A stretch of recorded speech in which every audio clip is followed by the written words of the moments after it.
defensive about it.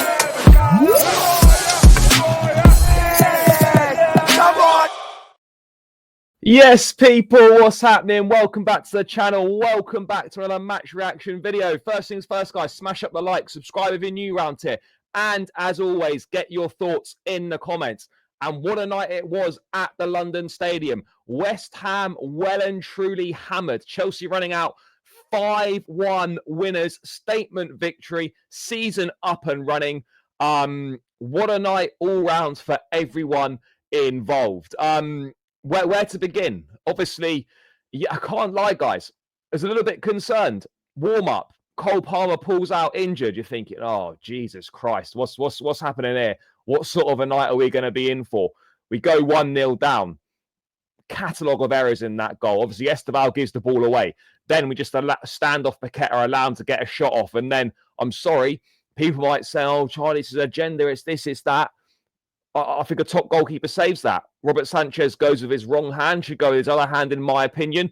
And I'm not changing my mind that a top goalkeeper saves that. However, on Sanchez briefly, he did have a good game. And other than that, I don't think there was particularly anything that he did wrong. But that start, you're just, Jesus Christ, you are worried. No doubt about it. He was sloppy, slow to get going.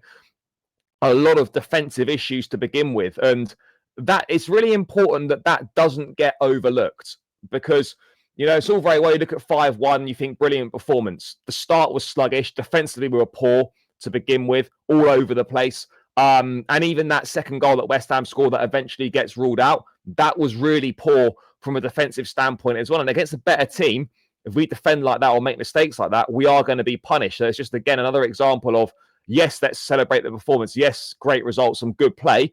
But we cannot allow that to overlook the fact that we were shaky at the back. And if we're like that again in other games, there will be issues against the better sides. But yeah, we go 1 down. It's not a good start. We get the equaliser.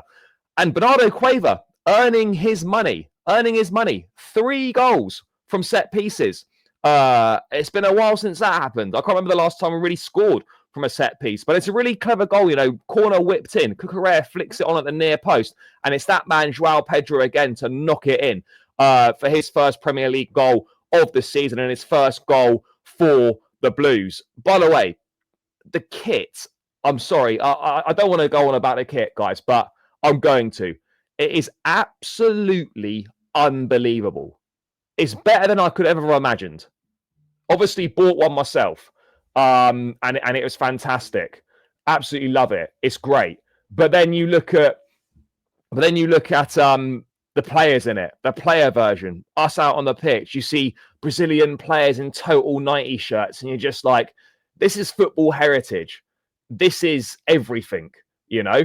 But yeah, look, we get it back to 1-1. As I said, we then potentially go 2-1 down. We don't. And yeah, okay, 3 of the goals are from set pieces. The 2 team goals, by the way, the 2 other goals from Enzo Fernandez and Pedro Neto. These are superb team moves. Great attacking play. And the options we have now to interchange on the pitch, the options on the bench, the options in that attack. You're going to add Simmons, you're going to add Garnacho. Those options going forward are scary. And look, Estevao comes in for his first league start. He was superb. The goal, his run and assist for Enzo Fernandez, fantastic. It's what he's all about. The guy plays with no fear. Takes players on, he's direct. You can see by his touches, the skill that he's got. This kid, I didn't think this guy was going to be ready. It was going to take him time to get up to speed. My opinion's changed now. This kid's ready to play week in, week out. He's more ready for Premier League football than Jamie Gittins is. Pedro Neto should be on the left. You can stick Estevao on the right. Palmer 10. Pedro up front.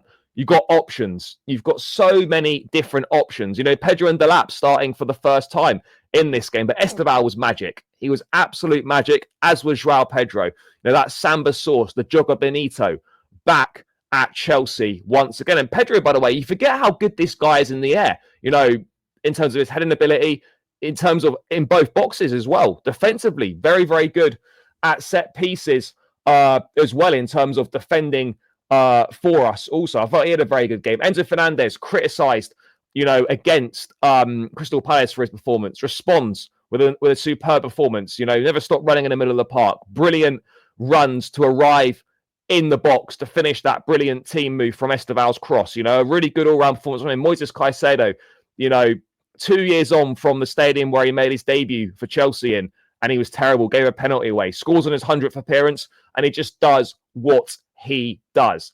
The attacking play was scary, really, really good, brilliant. Pedro Neto deserves praise as well, and I've saying, for a long time now, his work rate, his physicality, he's adding goals to his game now. This guy is going to be absolutely vital for us this season. I think it's going to be a standout season for Neto in terms of contributing with goals and assists. The guy is now looking like the player that we signed from Wolves and that we all expected him to be. Really, really exciting from that point of view. But look, from 30 minutes onwards, it was a routine performance. It was a standard performance. We know that West Ham were absolutely dreadful, but that shouldn't detract from the good stuff that Chelsea did as well. We did do good stuff. But of course, there are going to be much, much tougher tests. But it is really good to finally get the season up and running. We're in a position where we could give players rest in the second half. Chesea comes off. We're able to take Chalobah off, I think it was. You're able to bring on Joao Hato for his debut. You're able to give Wesley Fofana some minutes, his first minutes back since injury, in an in-game situation that's relaxed. The game's done. The game's put to bed. All these different things that we're able to do, which is great. And, Maresca deserves credit as well for the way that the tactics have evolved, the continuation of what we're doing at the Club World Cup.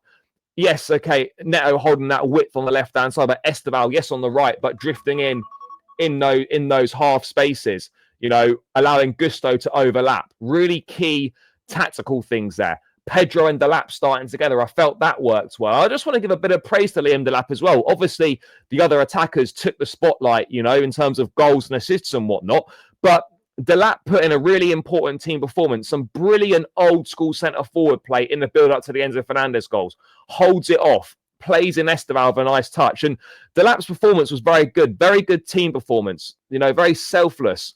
And you can tell by the way that he is, his profile, his physicality, that he's going to be a very useful weapon for Chelsea and he's going to contribute massively. And this guy will score a lot of goals for us this season. He really, really will. And I look at this and I think, how much have Chelsea really learned? How much have we learned about Chelsea? We've not learned that much, but what we have learned is that the options we've got are ridiculous in attack. They are ridiculous because now you don't really mind if it's Neto starting, if it's Estevao starting, if it's Palmer, if it's Pedro, if it's Delap, or if Gittins comes in, or it's Simmons or Garnacho, whatever it might be. So many different rotations, so many different options. If you want to play Palmer on the right, you can. You can stick Pedro in the 10, play Delap as a 9. You've got so many different options. Now, for the first time, with the quality and depth that we've got, you almost don't mind to a certain extent what combination of players start. There was a time where if Cole Palmer missed a game, you're thinking, Jesus Christ, we're in big, big trouble this afternoon. We're in big, big trouble. Now, yesterday, no one's thinking about Cole Palmer because we are not a team anymore who are reliant on Cole Palmer. Yes, Palmer's our best player. Yes, he's going to be the main man. But we have shown now, with the options we've got, that we are a team who can cope without the absence of Cole Palmer. And we showed that. And I think that's really, really critical as well. Hopefully it's not a long-term injury for him or anything serious, but we've got the options now where we don't need to rush him back desperately for this Fulham game. Of course, you'd like him, but if you need to take a bit more time with it, you can take a little bit more time with it, which is great as well. The rotation between Gusto and James is going to be interesting to see what happens with that this season. Chesea, brilliant. Tosin as well. Shout out to him coming in. The difference that he was making, his line-breaking passes, the speed at which we were progressing the ball from the back, so much different to last weekend against Crystal Palace. And, he's going to be a very important player this season. Everything just came together, and it was a really good evening for us from about minute sort of 20, half an hour onwards. But as I said, that first half an hour can't be ignored. There are things that need to be ironed out. There are things that need to be worked upon. Absolutely, no denying it. But as far as an evening's work can go, 5 goals, a convincing victory, some really nice attacking play, minutes of players that needed them, rest for players that needed it as well. You really cannot ask for much more than that. Maresca getting it right. The players stepping up and performing, the attack looking scary, fans absolutely superb as always, the travelling fans. So big up to each and every single one of them. And you're just like, this is a new Chelsea. This is a Chelsea now who we've arrived. We've got our first 3 points on the board. Let's push on now. We're at the same point as we were last season. We got 4 points from Palace at home, West Ham away last season. We go to Fulham next weekend. We lost that game last season. Now we've got to do better. We've got to win. And then we'll be 3 points up on those corresponding fixtures from last season. And that's all you can ask for. Progress and improvement on last season. And you've got to take it game by game. But I'm very, very excited to see where this team is going to go, because we are looking very, very good. Window still, a few days left of that. Let's get this Simmons and Garnacho deal done. Let's see if we can maybe try and get a centre back if one's available. I think we'd really benefit from that. But otherwise, really positive, exciting performance, and I just can't wait for the next game. And it's great to be actually excited and wanting to see Chelsea back in action again. But guys, let me know your thoughts on it. Smash up the like, subscribe if you're new, and I'll catch you lot again in another one soon. Up the Chelsea, and we're out. Peace.